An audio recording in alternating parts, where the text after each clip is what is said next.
welcome to your pod. I'm your host, Dwayne Weathers.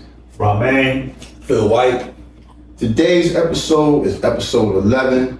Today we're doing our artist spotlight episode. Today we got a Philadelphia native. He's an R&B rockstar artist, a loving father of two, a boy and a girl, a past convicted felon. He's also a community service advocate. We want to welcome to the pod, Brand New.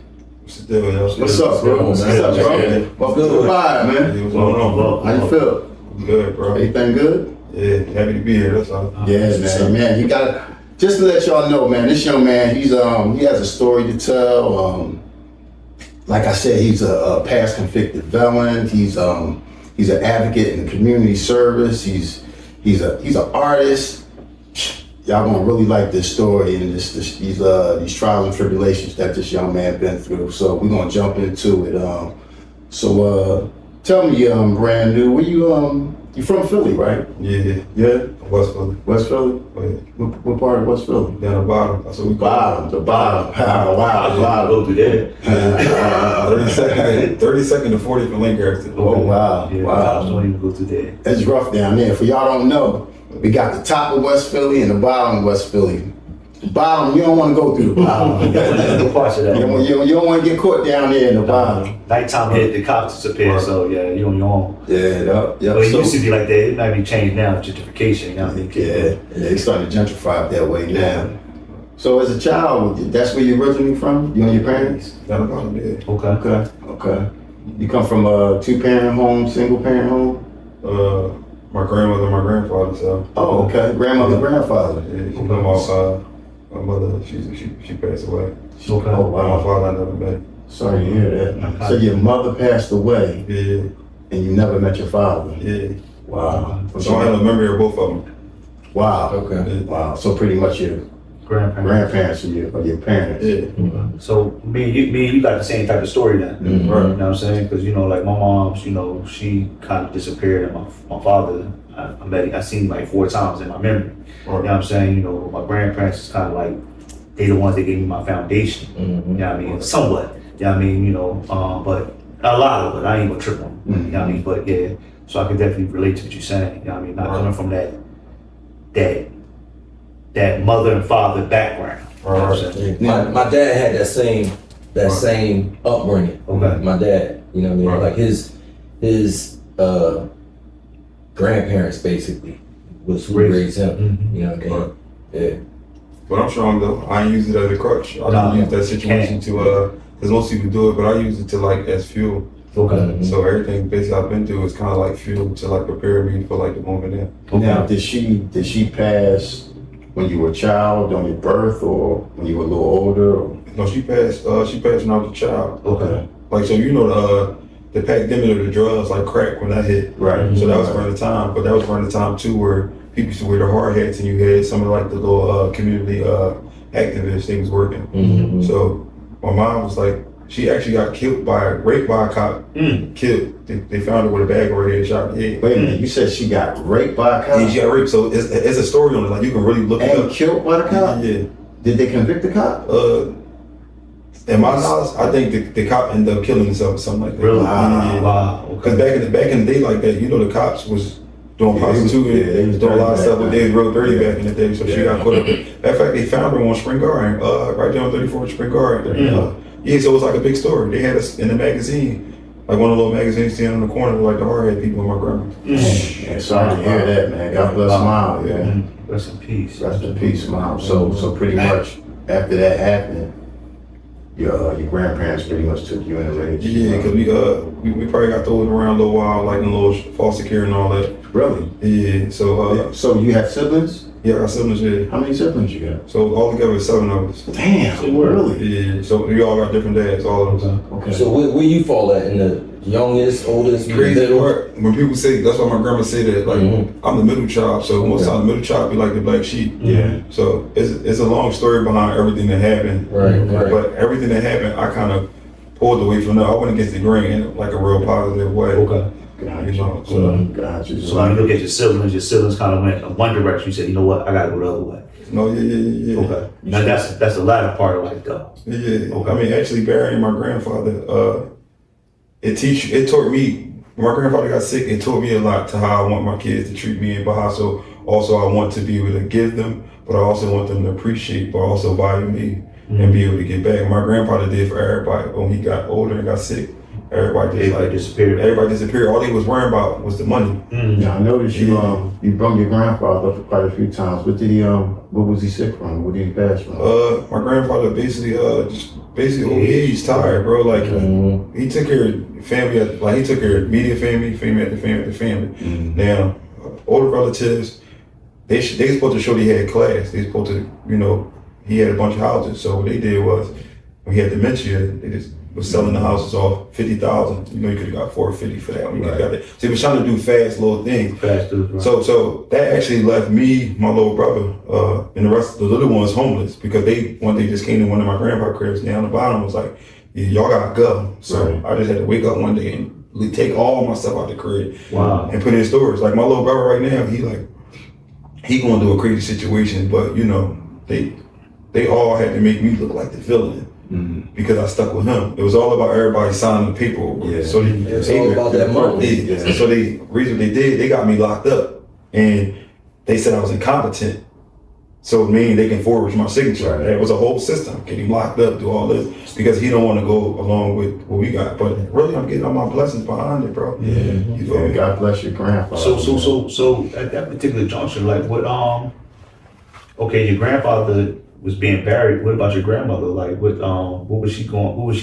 How was she dealing with the whole process? All right, my grandmother died way before. So my grandfather, he's the last. He's the last. He's the last Mohican of grandparents' ancestry that I have attached to me. Okay. Literally, since my whole family turned against me, it's only me and my family that I established. Right. Okay. You know what I'm saying? So how old were you when all that was going through? I mean, I know you said you got locked up, and they were able to kind of forge your signature. But how old were you at that time? Bro, this all was just about 4 or 5 years ago. Really? The situation that happened with my grandfather was about 4 or 5 years ago. But the crazy part is since he passed away, like rest in peace to him, like my life has been going like this. Now before your grandfather passed away, growing up as a child, you had your grandfather and your grandmother in the house, right? Now were any of your siblings in the household with you? Yeah, so they brought all us together. So that was what they did. So they make sure you know your brother, your sisters. So it was my little brother, and then it was my little sister, my oldest sister, and then I got another older brother and another older brother. How was it growing up as a kid down there in the bottom? Growing up down the bottom, bro, I definitely seen people pass away. I seen the crack epidemic because I ended up growing up in school when I played ball. I ended up jumping into it. You feel me? When I should have did other things. What elementary school was that? I went to Big Michael. Big Michael. Crazy part when I went to Big Michael when I was a young boy, I was abandoned so much when I was in kindergarten. My teacher, Miss Appalino, I still remember her, this white lady. She took me home. She had to take me home for like a few days and bring me back in school. That's what made DHS kind of like step in. And then we was going for like a couple years and all that. Then we ended up getting reunited back. So y'all really went through it as children, huh? Foster home, DHS, and the whole nine, huh? Yeah. That was all through elementary school, right? Yeah, all the elementary school. So I used to act out in school. That was my that's that trauma. Yeah, I act out in school. My teachers wondered about like, why he act like this? So they put me on Risperdal. They had me a TSS worker, all that. But that was all from just, I don't know, maybe being young, dealing with all that trauma, all that turmoil going on at the release house. of some kind of way. You know what I mean? I know I went through the same thing as a child. Growing up, going through a lot of trauma.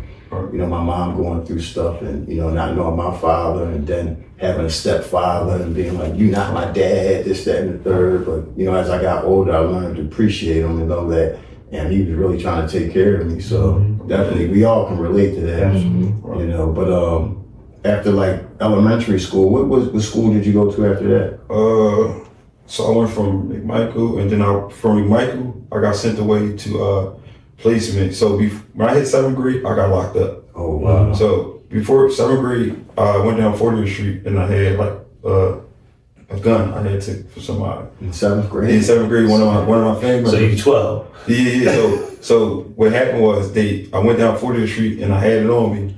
Cause I used to hang with the projects, 36th Street. That was like my whole squad. So I went down 36th Street. So you was in the streets early? Yeah. So I went down there. Basically, I had the gun on me. I was just flashy, like just trying to, you know what I'm saying, have it on me. Wasn't trying to really do nothing probably with it. But that day, I guess our aura brought drama. So we ended up getting a fight down there. I ended up getting a fight with somebody. Then I pulled a gun out on somebody and I walked up the street. The cops just pulled us, like, put your hands inside your head. And then I got sent away to St. Francis, St. Joseph, all the way up until like 9th grade. So you were pretty handy with the tools, and you know, since we're talking about tools, we're gonna go ahead and give our sponsor a shout out. This episode is presented by ASC Contracting. ASC Contracting. ASC Contracting is a high quality general contracting service. No job too big, no job too small. Anything going on in your crib you need fixed, make sure you call them. You need your roof done, you need your kitchen remodeled, bathroom, floors, windows, you name it. TV hung up. What else, fellas? Anything else we missing here? ASC They Contracting. do everything. Full service. They do it all. Full service. If you have, if you qualify, they definitely provide financial assistance. Yeah, they got financing available. It's no job too hard. No job too big, no job too small. Make sure you give them a call or a text with 215-436-9555. That's 215-436-9555. ASC Contracting. Your general contractor for all your contracting needs. I need their number. That's what's up. Now, getting back to the tools, man, you were pretty young, man, at 12. Like, what made you want to carry guns, or just the people you were around, or what? I'm gonna keep it being with you. I like to admit my faults and wrongs. Being a follower, I feel like when you only see a certain thing, that's what you be attached to. Mm-hmm. You know what I'm saying? So I see my brothers and them getting money. I seen them driving flashy cars. I seen them like on my birthday maybe buy me a little Rolex. I didn't know what it even was. So you wanted to be like your older siblings? Yeah, my older brothers and them. So before I got to high school, I wanted to have my own money. So that's how high school I was able to get all the girls, because I sold drugs and I was able to get all my own bread. And that's funny that you asked that, because it's like, you know, I mean, being a young man in Philly, like, how important was it to get that street cred? You know what I'm saying? Was it the street cred that you was seeking after? Or the Was it the credit or the money? No. For me, it was the money, and another thing, I was always like attached to old heads, so I would watch them maneuver. I was wearing quarter-length trench coats with like Pradas. Yeah, you definitely got a little soul. Yeah, so I was wearing quarter-length trench coats in school with the Pradas with the chinos. Like, I ended up fucking my teacher. She was like, young boy, you set the separate rack. Her name was Ania. She was pretty as shit. Okay. I ended up fucking my teacher, bro, just by the way I carried myself, because I wanted to be like the old head. Right. People like Wayne, them, they had me like, it's my young boy. They make sure I go to school. I wear new clothes every day going to school. You feel me? So they was groom me in a way. So even though you had that rough upbringing in the household, you still had the clothes and the stuff from hanging out in the street. So that was kind of your. That's what kind of made you feel good, pretty much. No, it wasn't until I had to fend for my own. Once my grandma died, my grandma was the nurturer. My grandfather was nature. So once he would just go to work, give her the money, do that. She was one, yo, pull your pants up, tuck your shirt in.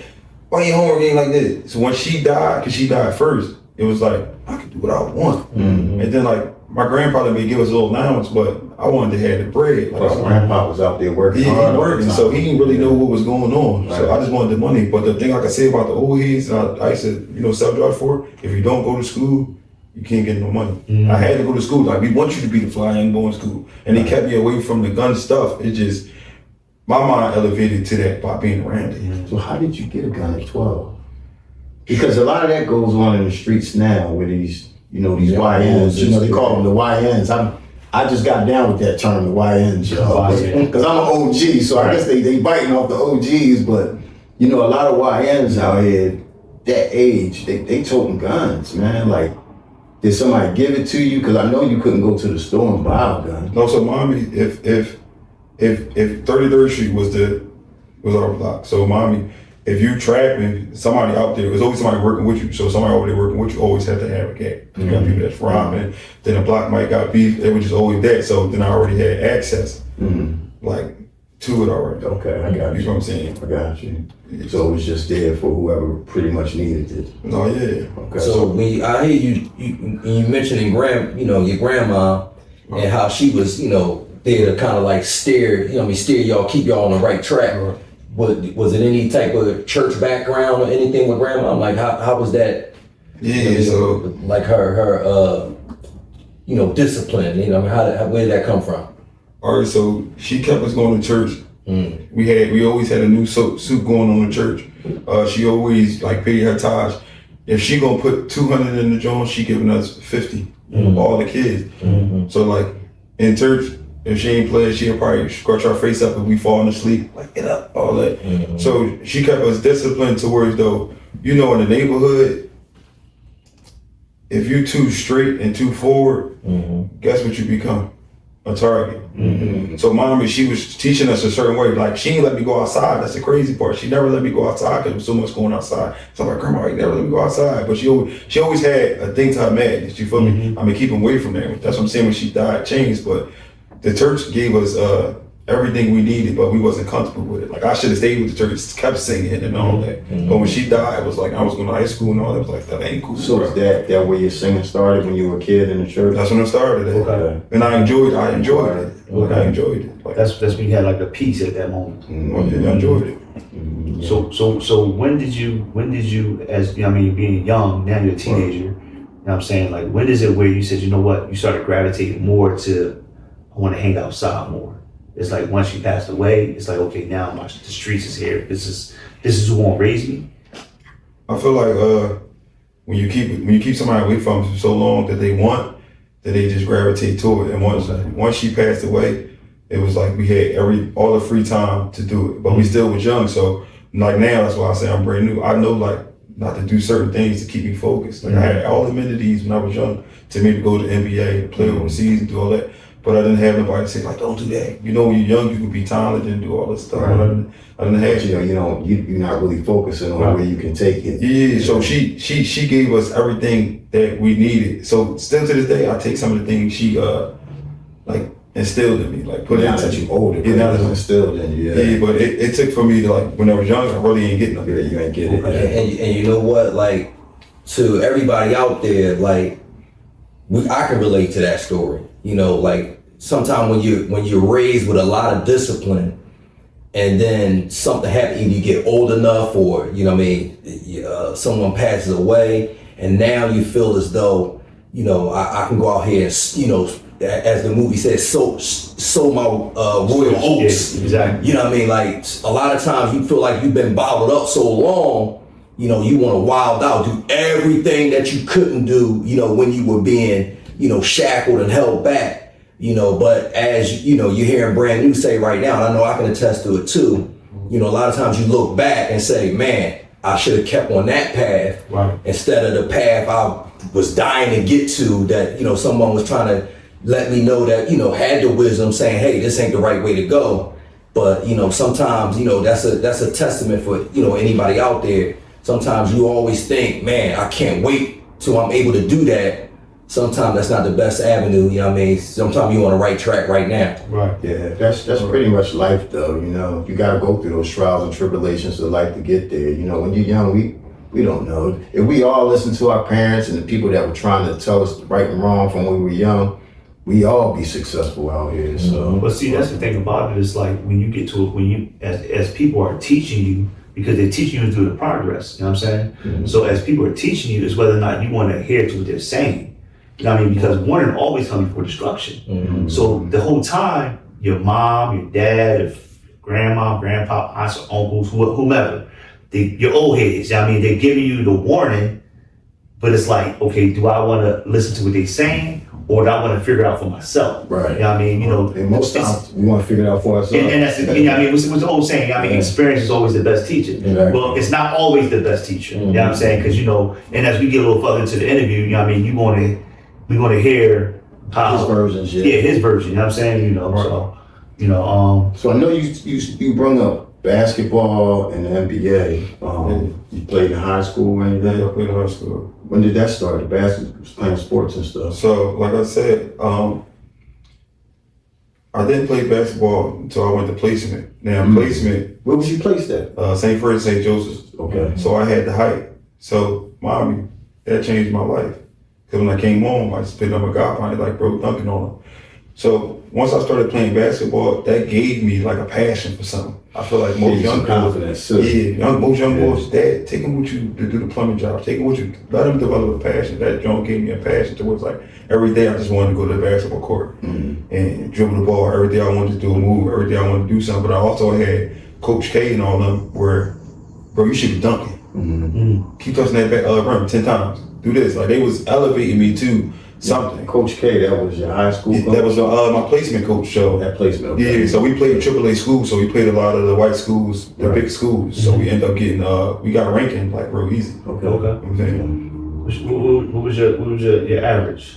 So I'm average about 2017. So you had a little game. Yeah, so 2017, a game? Yeah. About 2017 You game. ain't that good, bro. Yeah, You was that good? Okay. I'm on Tesla Larry. If you look at Tesla Larry right now, I used to play with Ben. Howie Evans. You know, he had the lead. Howie Evans used to tell me like, bro, I can definitely get you to a JUCO to get you overseas. Hakeem Warris to make me play down Drexel in the summer league. I used to play with him. Okay. Like so, everybody was involved. Skinny used to give me shorts and all that. Everybody was involved to try to help me. But So what happened with the basketball career? the thing about it, The streets? I wanted my brothers and them to be at the games.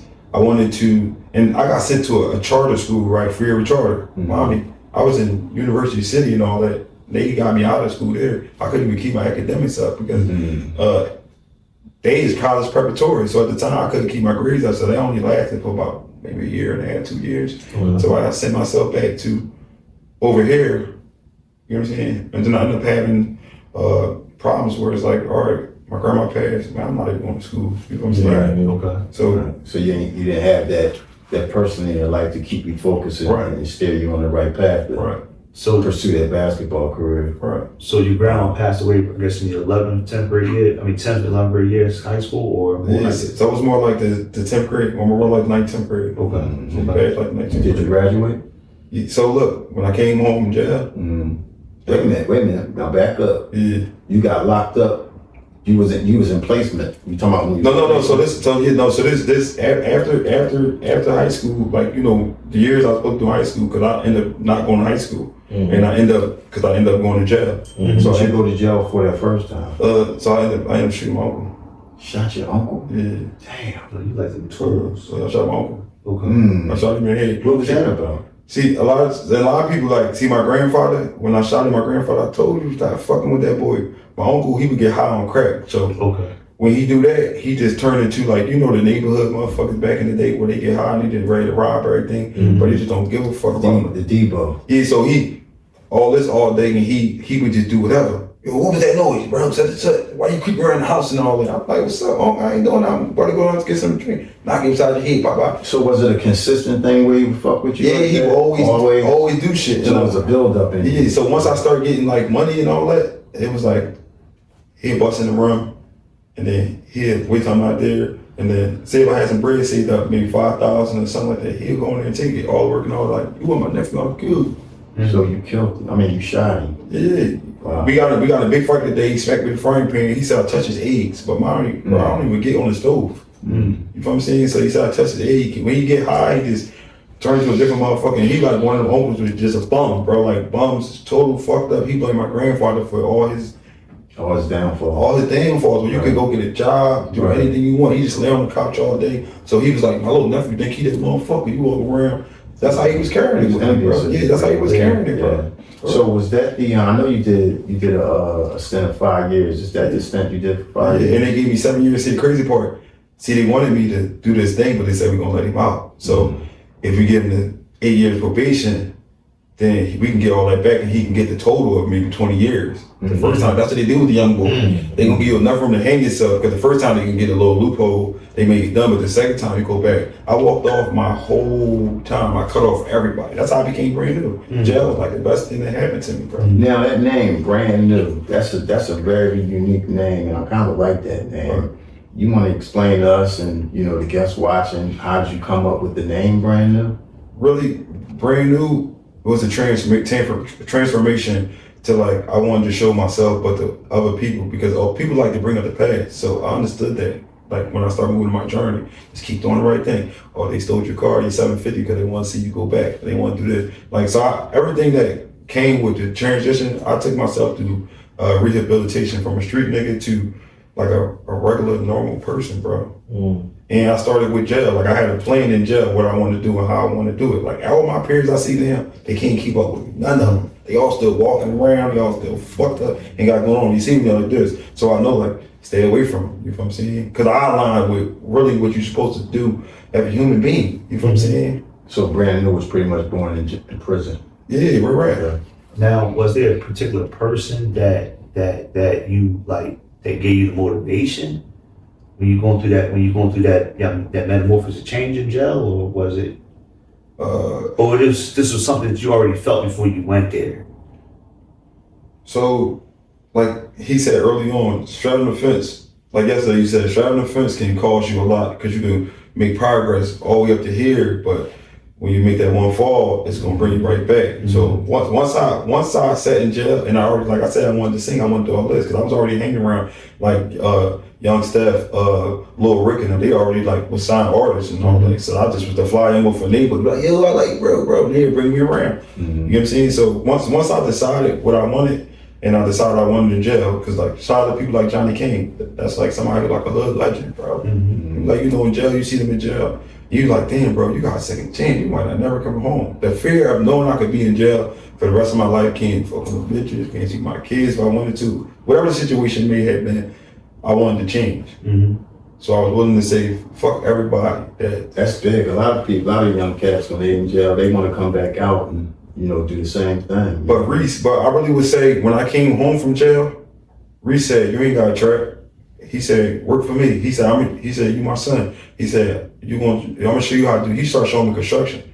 As I'm going on being a laborer, doing little stuff, and he's probably showing me little stuff with the laser. And he's showing me how to use the board cut. And he's showing me I need you to do the hang trap. You know what to do. You gotta hang it up. Make sure the laser, do your 16s. Once you start showing me that, then my mind started elevating different places. Before you know it, I'm like, I'm managing properties. I met this Chinese lady now, I'm managing property, just going in different stuff, painting the wall, and the college students move out. You seen it was a different way. Yeah, you seen it was a different way, doing vinyl plank flooring, changing the toilets out, like maybe the hot water heater. I was learning different joints. I was like, bro, I'm kind of making bricks. I like bought a new little wheel. Niggas looking at me like, bro, what you doing? Bought a little dirt bike, and it was happening for me. I ain't mind digging a hole. I ain't mind going to fucking do 10 yards, cutting the grass. So guess what? He showed you a different hustle. Yeah, he showed me a different hustle. So shout out to Reese. Yeah. So and I stuck with him, bro. Even my whole family like was saying fuck my grandpa. He said, just make sure you do what your grandpa. Make sure you do what you want your grandpa. You got your grandpa something to eat. Fuck what they doing, bro. Make sure your grandpa got insulin. Make sure you got meds. He stumped on me so much to where like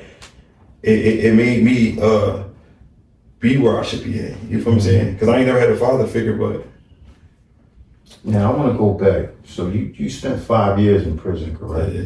What penitentiary were you in? So I went from Greater Fort King Hill, then my home jail was Rockville.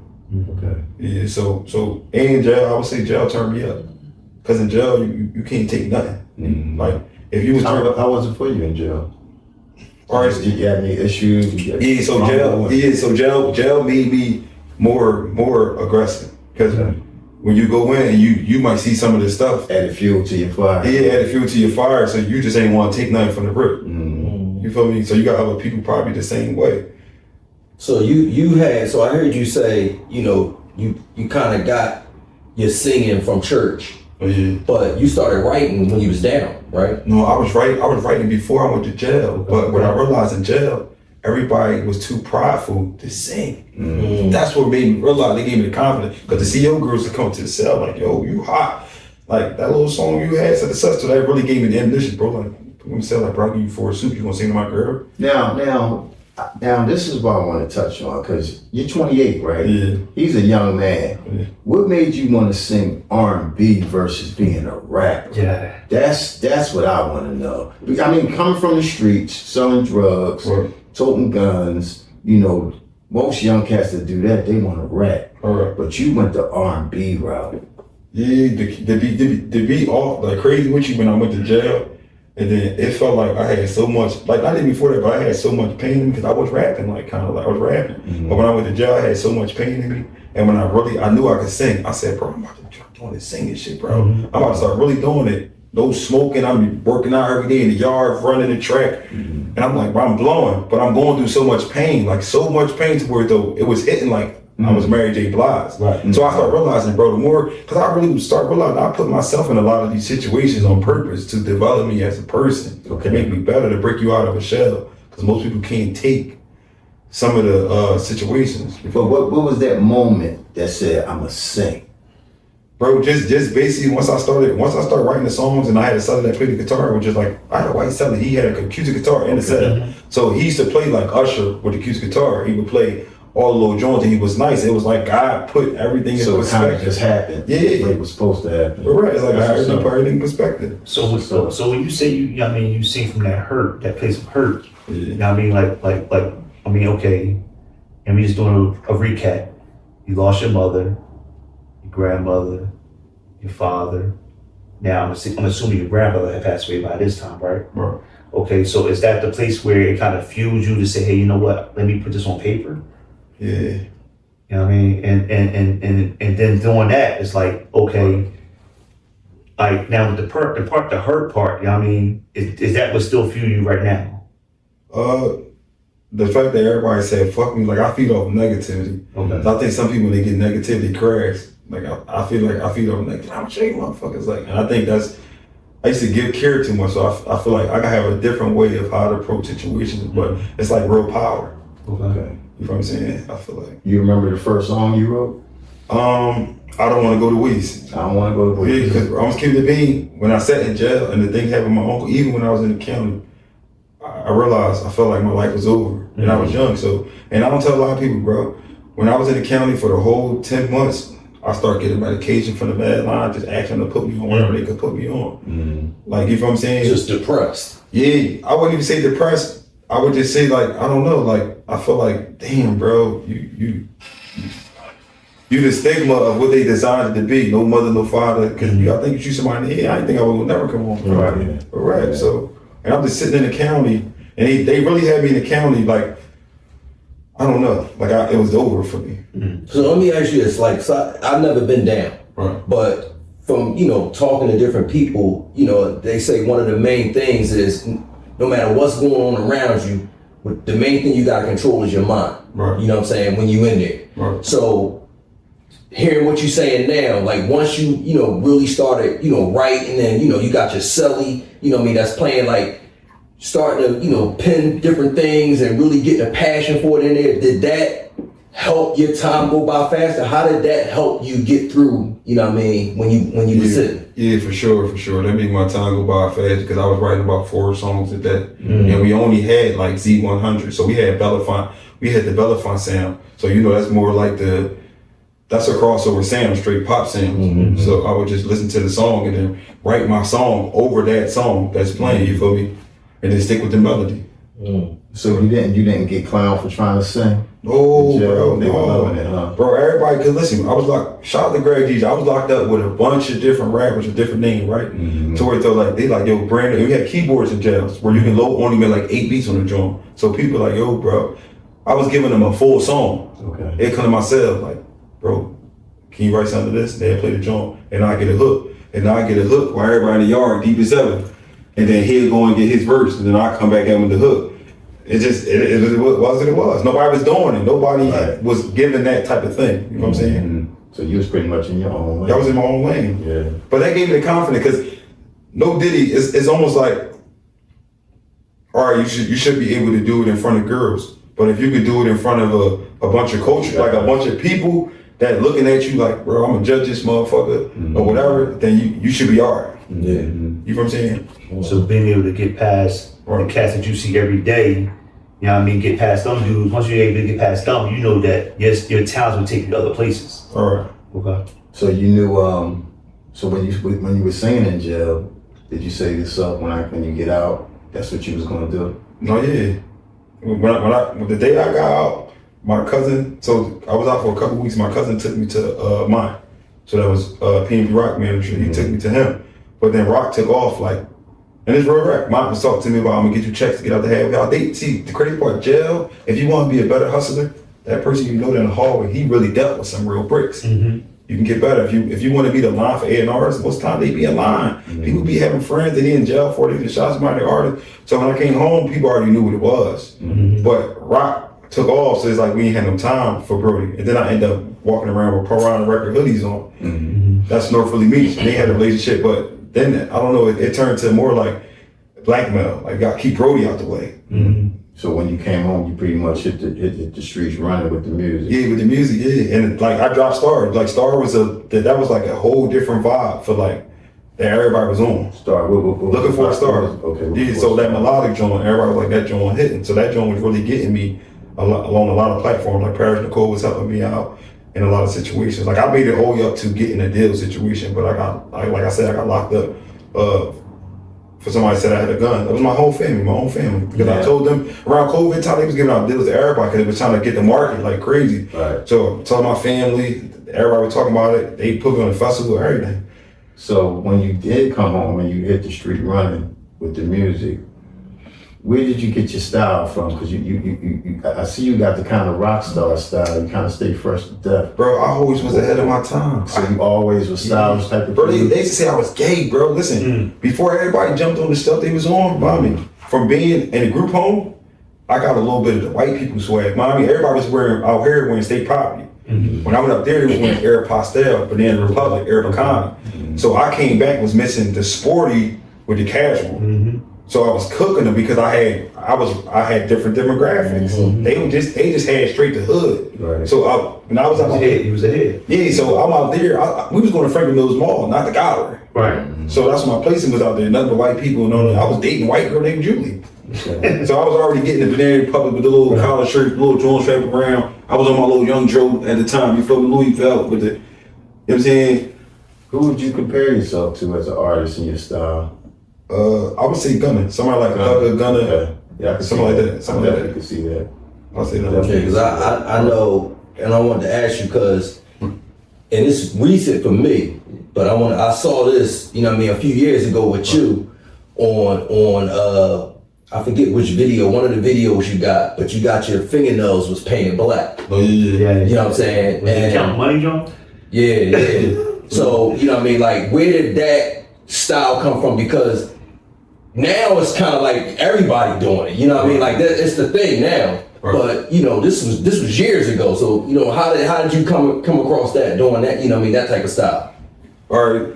When I was watching Love and Hip Hop, right? So I seen the artist A1, but it wasn't until I started like doing my research and I said, yo, and that's where the blonde hair come. I started doing my research. I said, yo, you don't be giving people enough to talk about. If you could just be in everybody's mouth, don't care if it's negative or positive, then you're gonna end up doing something. Like, so I said, you know what? I'm gonna try something different. You feel me?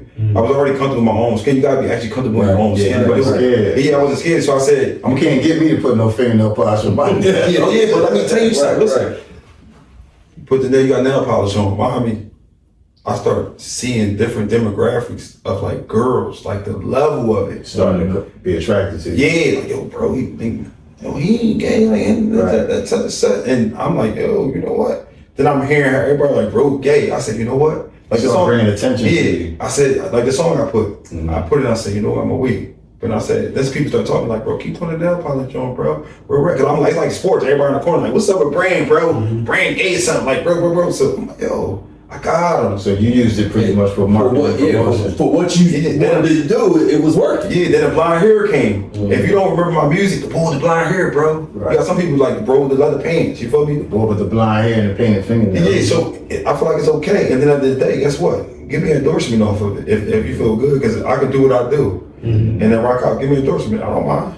Because I'm aware of myself, but I know if y'all looking for numbers, then guess what? We can do what we do. So what you did, you just made yourself more marketable. Yeah, make myself more Because marketable. it's like That's what it's about. You gotta stand out. Yeah, right. Especially because during this time that we dealing with right now, it's like you want to be able to. I can touch you Right. because of how I wear. I can touch you because how I roll. Yeah. You know what I'm saying? You want to be able to touch the different people. You know So what I'm saying? now I gather the Nemo people, the Gothics.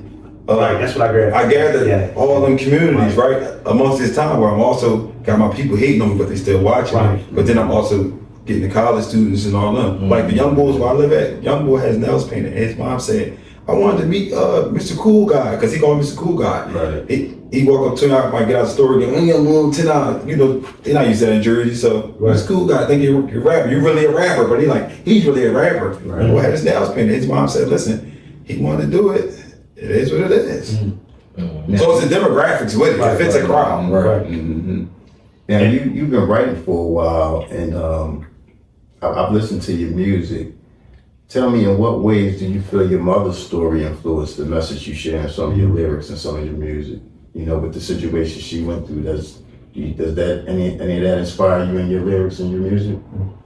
I feel like because you know you got to join Dear Mama. Yeah. But that's not about your mom. No, that's about my grandma. Okay. But you know, I still put my mom in there because I have no memory of my mom. So I really my mom, so I don't get emotional about it. But my grandma was the person. Mm-hmm. So I'm actually talking to my grandma and sharing the thoughts with her about everything that's went on since she passed. Because she was like the one who kept everybody together. Mm-hmm. And she went all out with everything, every holiday, everything. Okay. And everybody wanted to be our family when she was alive. Everything. Mm-hmm. And I think you touch on it, you know, in that song, like, you know, hey, just to let you know what I mean, the way you would stare at me, like I know I went left, but you know what I mean, I'm back on that, you know what I mean, I'm on something brand new now. But my favorite felt the other thing, when they heard the song, bro, everybody said like this all made me cry, like it made me cry, they felt it because it took nothing to do the song, bro, really. That's how I knew it was the one. It just came out of you, it was there. Now, in your music, do you feel some sense of responsibility to address issues like police violence and systematic injustice in your music?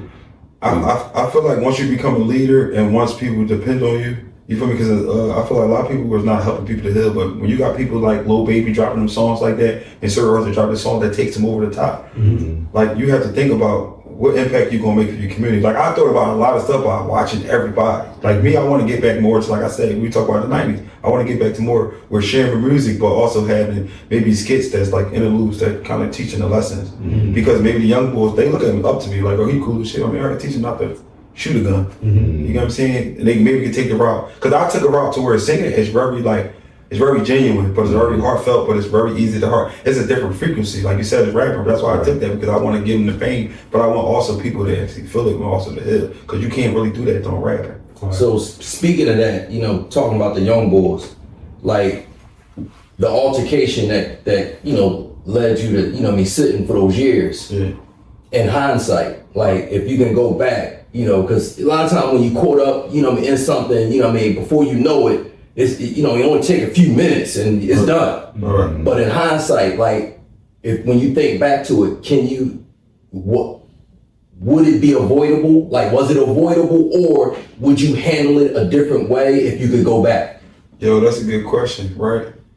And I'm gonna tell you reason why I wouldn't go back, because like my uncle, he got grades, so he was good, right, as behind the situation. But the fact that I went upstate, that was like the best thing that happened to me. Why? Because that's what made me a man. That's what made me say you got to make decisions on your own. Because guess what? If you don't, you're gonna be still making decisions in here on your own by yourself. So that made me realize, like, going to jail made me say, all right, you want to go home, sell drugs? Maybe trying to give me the work, but I came home, cool.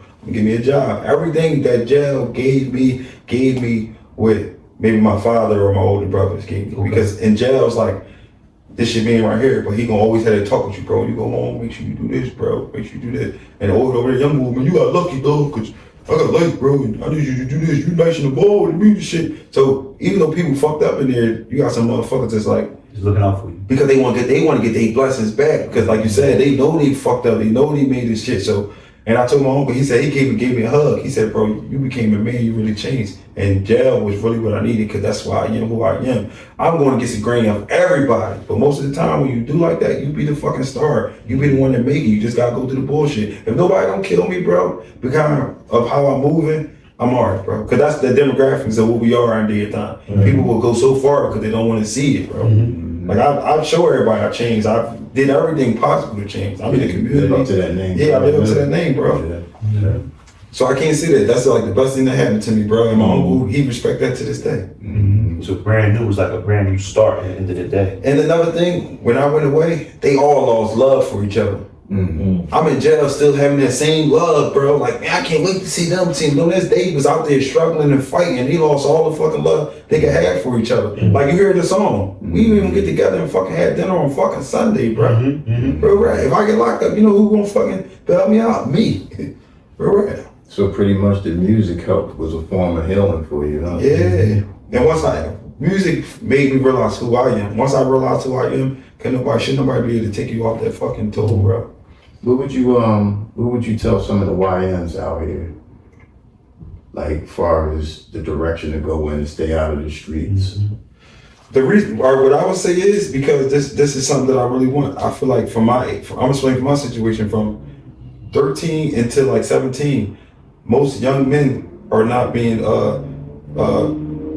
developed to become young men. So let me stop you there. Do you think they need more positive men figures in their lives? Bro, they need more work apprentice program. That's what I'm going there with. Like, if you got a company and he got a company, why not every summer get these kids with these programs that if it's plumbing, construction, I don't care what it is. Even they work for Home Depot, keep the young bulls busy so they like, man, I got to do good all year because I'm about to go make that bread. And then they get to work on the weekend and do that. You got to keep them where they can make money. They go to the streets because their mom can't give them everything they want. And nowadays, young girls, they want Gucci bags, Pradas. So they're trying to live up there. Yeah, and that's what messed it up for my job. That's what messed it up for all the young girls because they can't get no income. So pretty much it's like, you know, and we all went through that. We all went through the same process trying to impress the ladies. You know what I'm saying? So now, you know, a lot of us probably went to the streets because of the women, because the women wanted the Pradas or the Gucci at that time. So end of the day, Not that they wanted it at the time when I was doing it, because I was in high school. Right. But they wanted the dudes that had it. Right. So if you wanted them, you needed to have it too. You need to be that guy. Yeah, you need to have it for yourself. Right. Right. Exactly. You know The girls wasn't really hanging on to it. They just wanted the guys with the Exactly. Yeah. I mean, so going through that process. I mean, you know, so now like looking at right now, it's like, okay, start the apprenticeship programs for the young boys. You know what I mean? So they got some way to say, you know what, you can still get the same kind of money that you're looking for this way, in a positive way, learn to trade. You know what I mean? Versus, okay, you know what, let me hit the streets and now I gotta risk everything. Because a lot of these young boys, they risking everything. They risking everything, man. crashing out. But it's also, like I said, it's also the old heads. The old heads can wave. They can wave something over their head. They might not be a thorough, so they wave, young boy, you can get this. Young boy, you can get that. Right. You young boys in high school going to school with Chargers. They going to school with Dodge Charger, all types of cars and all that. Because young boys, the old heads like, oh, you run the block, young boy, you can do it. They keeping them out the way. And the young boys, they out there. That's why they running around. My old head showed me how to shoot a gun. When I got my gun, I just called his phone like, bro, I need a burner. And he brought it to my crib in 4 seconds. They want to see you turned up. Not to say to everybody, but they want to see you turned up. I think for my grandfather, like, he really kept us away from the construction thing because it's like, maybe not show us because maybe we might get in his way. But I think a lot of parents, a lot of fathers, but a lot of companies, politicians need to stop their bullshit. They need to start keeping the young men busy. Right, absolutely.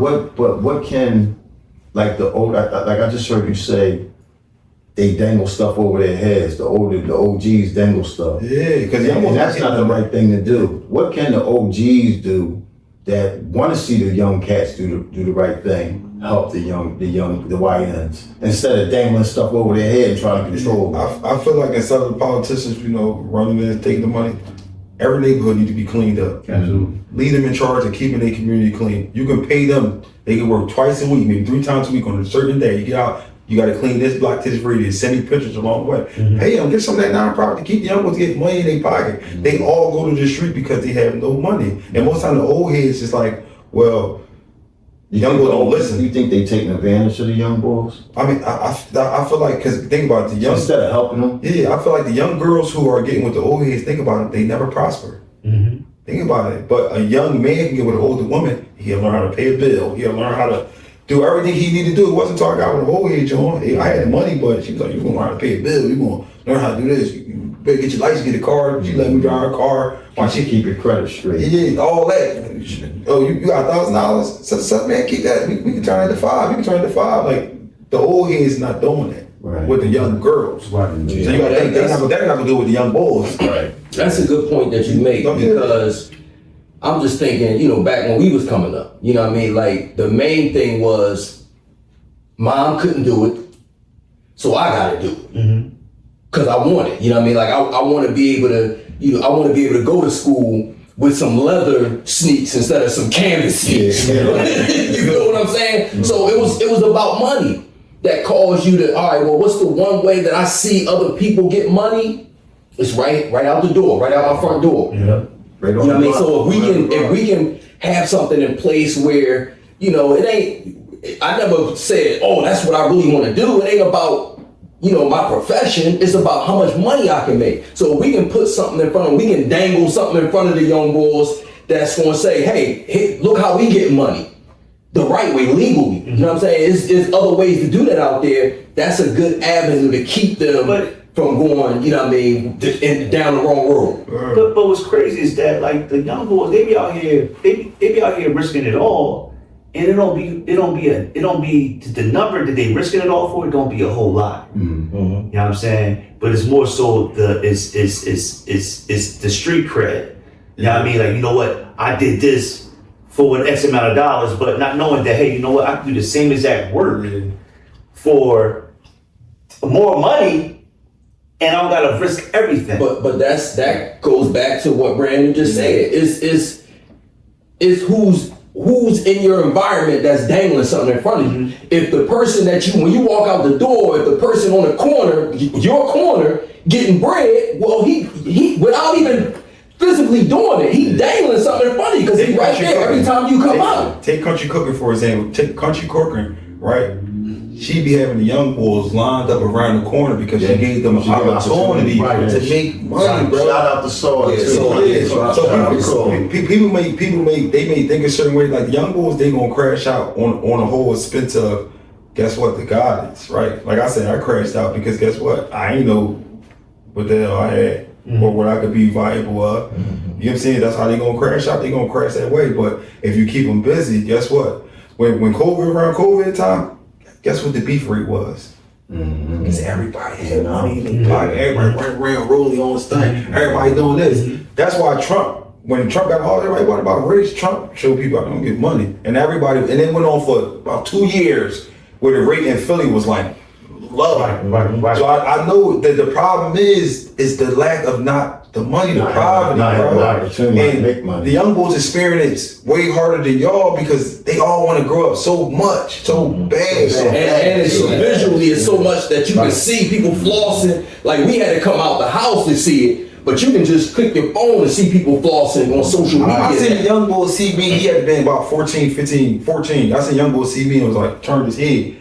His pride, you shouldn't be that young even thinking like that. But you're a grown man compared to him. Yeah, but that'll tell you right there. The young boy, my son told me, man, the girl was like, man, I ain't got the money to take me out. I ain't got to do this. How old is your son? My son, going on 3. Okay. Yeah. So I think it's so much.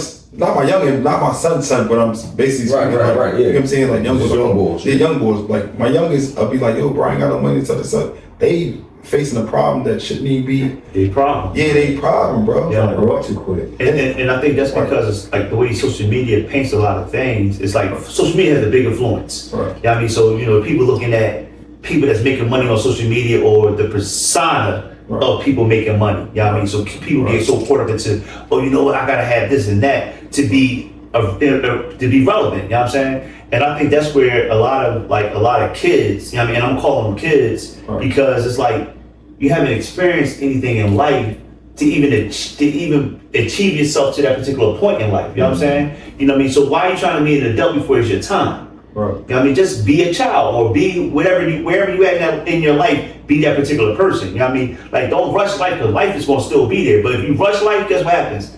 You rushing everything else that comes with life. You know what I mean? You rushing death, you're rushing, you know what I mean? Like I'm looking at this lady the other day.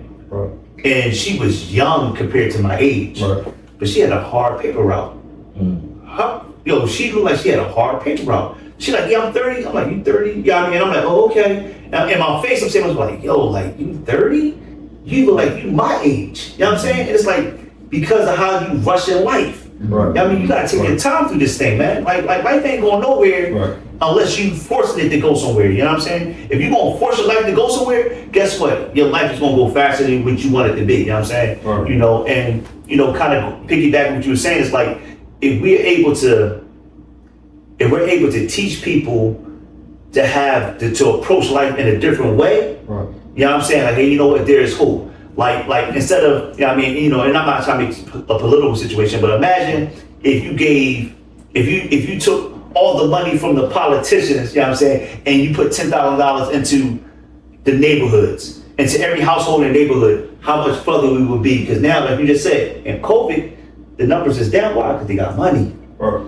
Now you got money in your hand, now you know how to move. You know what I'm saying? So, you know, like, so what you said is, that's thorough that you said that, because it's like, a lot of people don't realize, like, economics is so prevalent in the neighborhoods, you know what I'm saying? And if we have it, you can move. Especially in neighborhoods where the economics is bad. Yeah. Right. You know what I mean? That's where the crime is really happening. And like Brand said, like, even after he went through everything he went through, when he came out and somebody put him on, like, look, you know what I mean? Let me show you how to do this. Let me show you how to cut this. Let me see, you know what I mean? Like, it gave him a passion, like, all right, boom, I'm learning a new skill. I can go out here and apply this. I can move to Florida. I can go anywhere, apply the skill that I'm getting right now, you know what I mean, and make money. That's what it's about. Right. Yeah. That's what's up. Now I know you you do some community advocate work. Yeah. Is that correct? Yeah. You wanna fill us in on some of that stuff?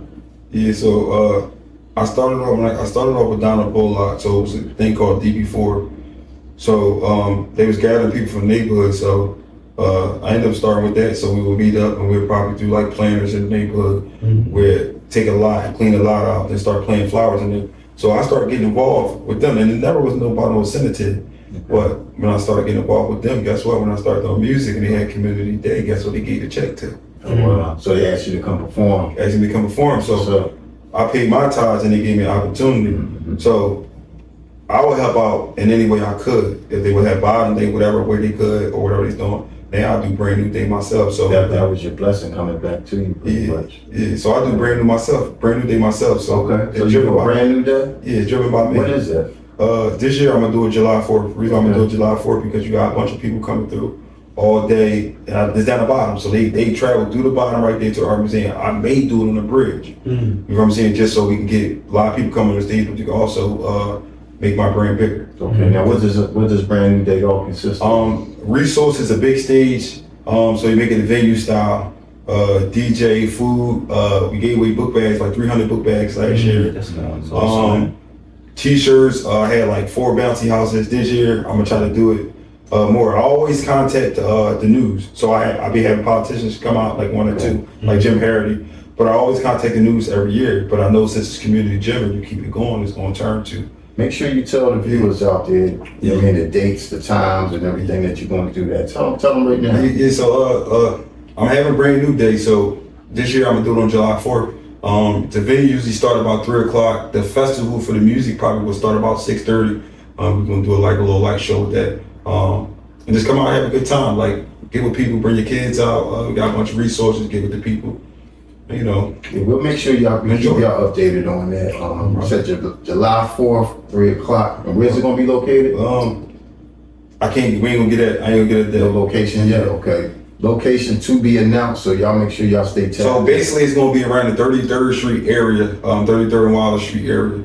But just what I just told you before, I may do it on the Spring Garden Bridge, like right at that barbershop right there. You got sponsors and stuff to help? No, bro, this all be coming out of my own pocket, bro. Okay. I literally just pay off this. Gotcha. And it's to this joint. I'm done with this, I pay off this. I'm done with this joint, I pay off this. Now I see you brought a couple bags there. What you got, some drip in there? No, yeah.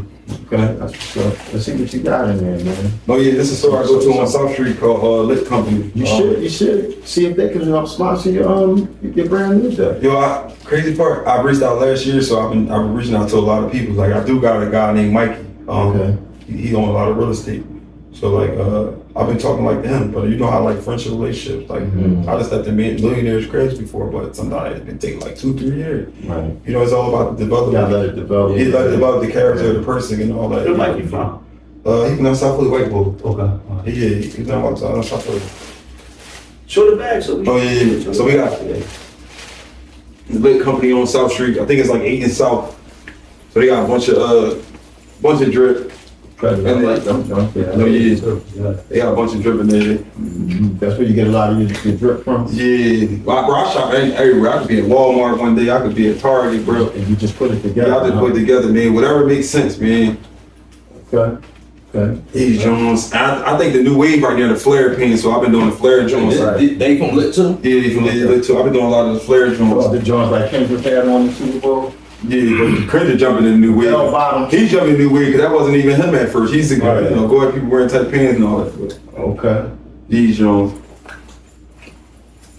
So I went out the other day, grabbed 4 pair of Pradas. I'm just Jay fresh to death.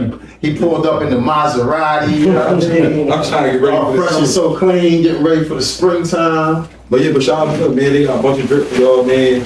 What's the name of the store again? Lit company. Lit Company down on South Street. Y'all, I mean, everybody from Philly, y'all know where South Street is. So I might Make sure y'all check out down Lit there. Go Company. check out lit. Yeah. You can go in the store and say, listen, I got 400.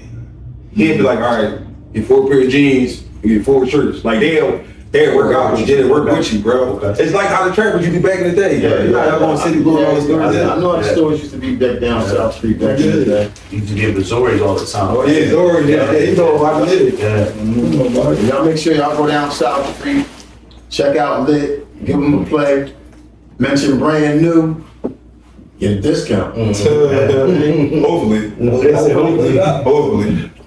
So let's get back to the music, Brand New. What's one of the hardest lessons you learned and the hardest thing you had to do in the industry? And like one of the hardest decisions you had to make? Bro. All right, so I realized, I'm gonna say this story. All right, so I went down Atlanta. I started surfing again in Atlanta.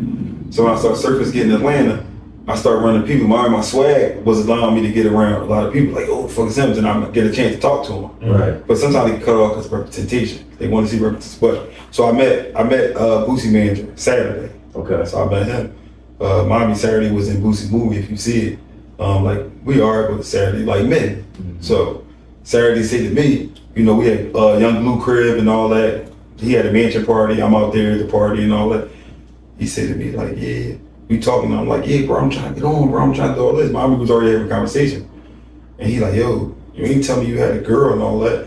So that's how I was. I was like, So mommy, I want an opportunity, but I'm not willing to go that low. When he started saying, he like, yo, you scared to take risks. I'm like, what you mean? Like, I'm like, what you talking about? So he like, yeah, man, you don't know. I don't work with people that ain't scared to take risks. So I'm like, all right. Now mind you, we in Atlanta, y'all. Yeah. So mommy, this is Boosie manager. If I'm gonna show you right here, because I want everything to make sense. Right. Show you right here. The same boy that collect all his money, do everything for him. You know what I'm saying? Hold on. What's his name again? His name's Saturday. Saturday. We're gonna go right here. All right, so this is his manager right here. His name Jay Cooper. So everybody know.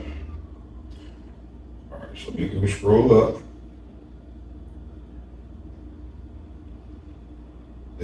So this is the boy Jay Cooper right here. This is Okay. That's Jay Cooper right here. We're gonna pass the phone around. We're gonna show the camera too as well.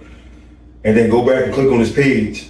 So that's his manager. Finish telling the story. So mommy, when I seen that and he felt like I was just like you scared to take an opportunity, you tell me because I got my nails painted, but bro, I'm not freaky, bro. I'm not on that. So he misunderstand the situation. Yeah, so he like, you too uptight. Why you don't want no drinks? Cause mommy, like when I go places, if I gotta move around, I'm gonna move around with like with a third, make sure I'm on point. Right. And I wasn't loose, so you want some drink? I'm cool. And he's like, you want some drink? I'm cool. I'm cool.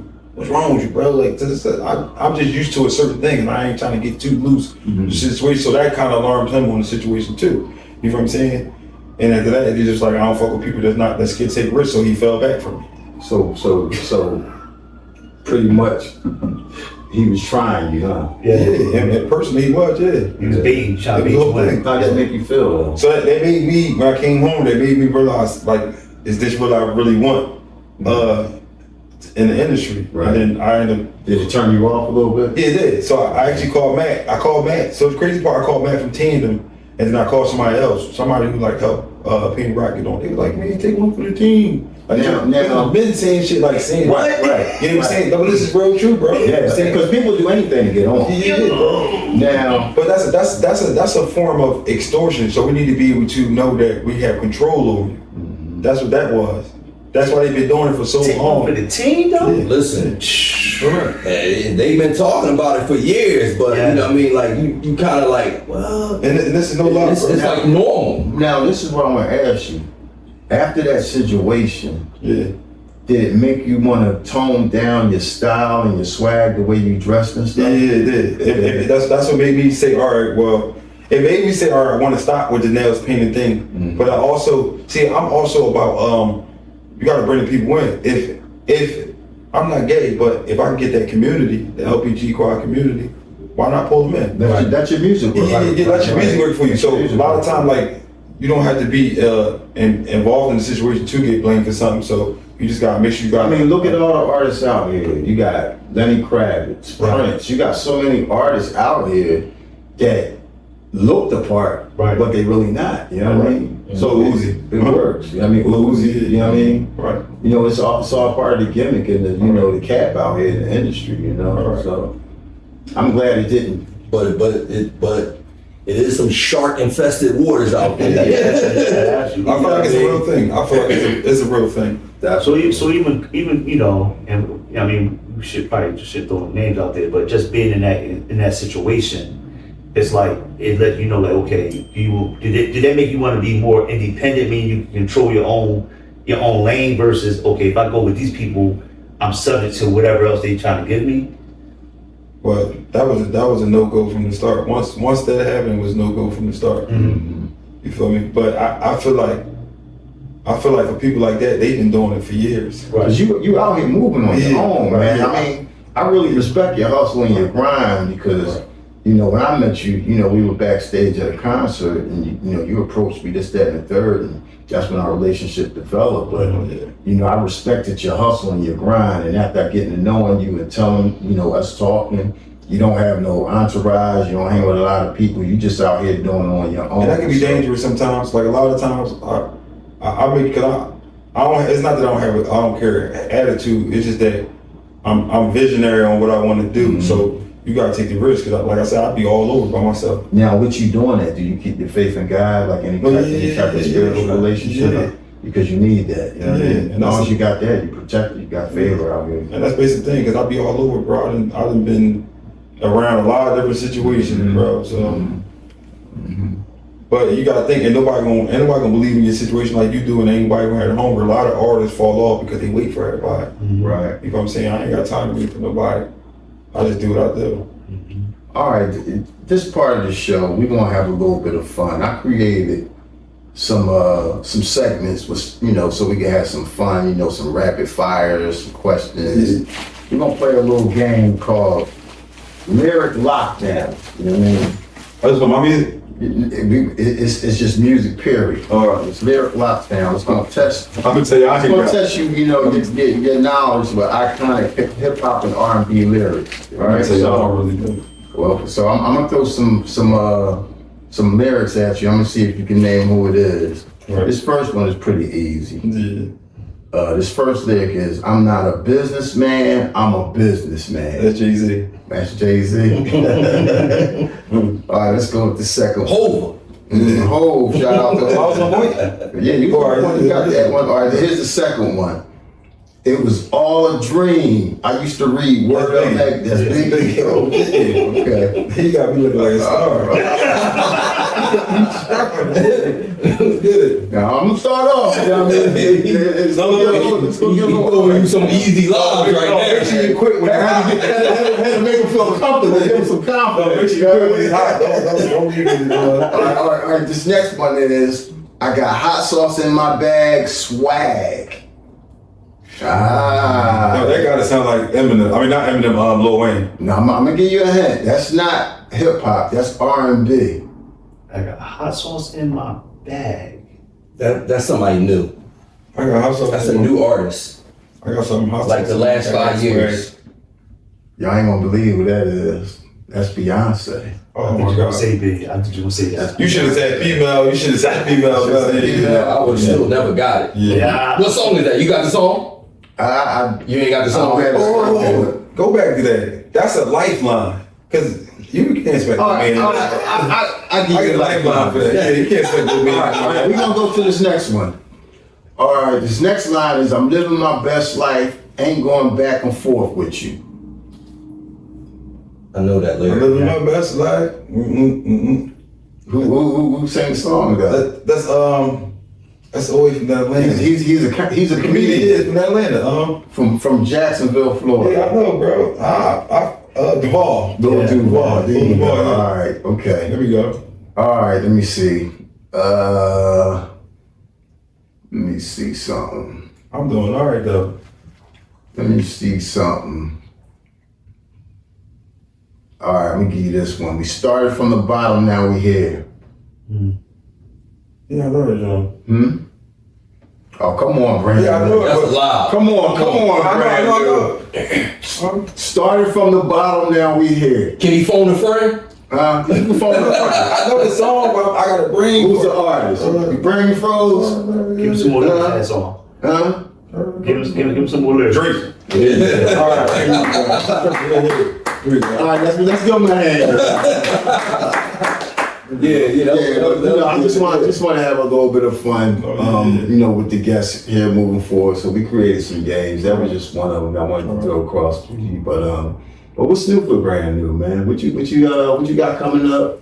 What you getting ready to do next? Where can they see you next? Give them your social medias and all your plugs and where they can find you at out there. What's coming up next is just more brand new stuff. I feel like because my whole life is just a journey. Okay. Because I don't party, I don't play video games, I don't do nothing. Like I'm very boring. Mm-hmm. So I feel like like I said earlier, once I get in line with what I want and I get consistent with Can I it. stop you for a minute? You focus. Yeah. Not boring. You focus. Yeah. So I don't really do much. So even partying. So I feel like everything I'm gonna do later. So I feel like just be for brand new stuff. Yeah, you young. Yeah. 28 years old, man. That's a good mindset to That's have. a great mindset. Yeah. So basically, I got new opportunities, new people, different ventures, and a better lifestyle, man. Heading forward. You got any new songs coming out or anything? Yeah. So new music gonna be coming. I feel like it's definitely that time for new music coming on. Mm-hmm. I'm gonna be humble about saying it because I've been sitting around too long, being a parent and all that. But like I said, on this journey, I'm living life, so I'm mixing both of them together. That's the best thing about it. You know what I'm saying? Because you want people to like you for just who you are. Okay. And your lifestyle, basically being a good father, doing what I gotta do. Ain't nothing wrong with that. What they 2 and 3? No. My daughter about to be 3, and my son is almost 4. No, he's almost 2. like 1, about to be 1. Okay. Yeah. Y'all want to close it out and ask him any questions before you roll out? I always got a question. That question. It's always a question I ask everybody. What type of legacy do you want to leave like that? Like when it's all said and done, like when they throw the dirt on you, like what do you want everyone to be like? You know what? Brand New did this. I really just want to die a good person, bro. Right. Because being in jail made me realize, bro, like I really think that when I die, if I don't do right, I'm gonna go somewhere a certain place, bro. Mm-hmm. And I be firm on that, bro. So I don't do certain shit to people that I wouldn't want on myself. You feel me? So that's a scary joint. Like when I see my grandma go and I see my grandma father go, it made me like wake up too much. Mm-hmm. To where I think like sometimes you get exposed to like stuff too early. So I do care about my life. Okay. But when I say that, it's more like the type of like how you want to impact you want to leave on the world. Man, I can't. And you're still young, so I you know what I mean? I feel like personally, I just want to do good, but I feel like the more you do good in our culture, no matter how good you do, you get sabotaged. So Right. I feel like I just want to be able to just do right. In every way you moving, you want to be known as a person that's, Oh. you know what I mean? Yeah, because I'm not gonna put the titles up. I'm gonna tell you one thing. Just help people. Help people. Yeah. Help people. Whatever you do, just try to help people. You know what I mean? That way, if you're always helping people, that blessing always gonna come back to you, and that can always carry out. You know what I mean? When you're here and when you're not here. You know what I mean? So one thing I want, you know what I mean, because as we sit here and, you know, kind of learning a little bit about you, like what's your flavor? So my question is, like, if you were stranded like on an island, what would be like the 3 albums?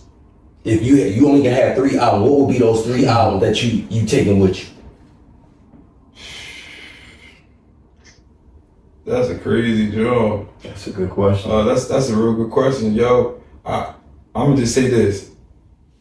I listen to everybody. When I'm going, then when they get dark and I'm my crew down South Street, I want the old heads to know, like, Young Bull, I roll the window down, I might be playing Al Green, Telepentagram. I play different vibes. So who are your favorite artists? Who's your favorite hip hop artist? All right, my favorite hip hop artist, bro,